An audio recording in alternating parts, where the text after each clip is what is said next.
రైతు బంధు పైసలు ఇంకెప్పుడేస్తారు? ఏస్తారో ఎయ్యరో అని ఫికరేం చెయ్యకుండ్రి. సంక్రాంతి పండుగ నాటికి ఏదో ఒకటి చెప్తాం, రైతన్నలను దిల్కుష్ చేస్తామని ఇప్పటికే సర్కారోళ్ళు చెప్పనే చెప్పిండ్రు. అందుకే మంత్రులంతా కూకొని మాట ముచ్చట్లు చేస్తున్నారు.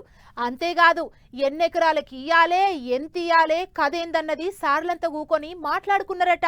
మరిగా సంగతేందో పరర్చుకుందాం పాండ్రి. పండగకు రైతు బంధు మీద తీపి ముచ్చట చెప్తామన్నారు కాబట్టి సర్కారోళ్ళు ఆ లోపే ఏదో ఒకటి ఎగుర పెట్టాలని గట్టిగానే తనలాడుతున్నారు. కేబినెట్ సబ్ కమిటీలో ఉన్న మంత్రులంతా కలిసి కూకొని ఏమేం చేయాలి, ఎట్టెట్లా చేయాలి అని గంటన్నర సేపు గట్టిగానే మాట ముచ్చట్లు చేసిండ్రు.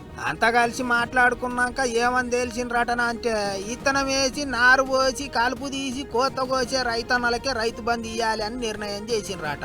అంటే అచ్చంగా వ్యవసాయం చేసే రైతన్నలకే పైసలు ఇయ్యాలని అందరూ ఒక్క మాట మీదకి వచ్చిండ్రట.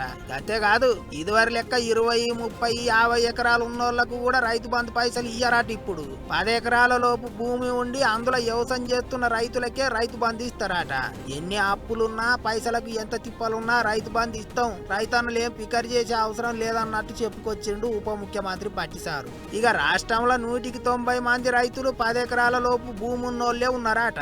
అందుకే వాళ్ళలో ఎంతమంది వ్యవసాయం చేస్తున్నారో చూసి రైతు బంధు పైసలు వాళ్ళకే చెందేటట్టు ఈగురం చేస్తున్నది సర్కారు. అంతేకాదు రైతు కూలీలకు ఏట 12,000 ఇస్తామన్నారు కదా, వాటి లెక్కలు కూడా తీస్తున్నారట. పండుగలోపు ఏదో ఒకటి చేసి శుభవార్త చెప్పాలి, మాట మీద నిలబడాలి అన్నట్టు గట్టిగానే తిప్పల పడుతున్నారట. వచ్చే వారం మళ్ళోసారి మంత్రులంతా కూకొని మాట్లాడుకుంటారట. ఇక అప్పుడు పురాగా రైతు బంధు ముచ్చట్లేంటియో చెప్తారా అన్నట్టు. ఇప్పటికే అప్పులు మాఫీ చేసినాం, బోనస్ ఇస్తాన్నాం, పామాయిల్ పంట పెంచిపిస్తాన్నాం, రైతులను అస్సలు నారాజు చేస్తలేము అన్నట్టు చెప్పుకొచ్చిండు ఉప ముఖ్యమంత్రి.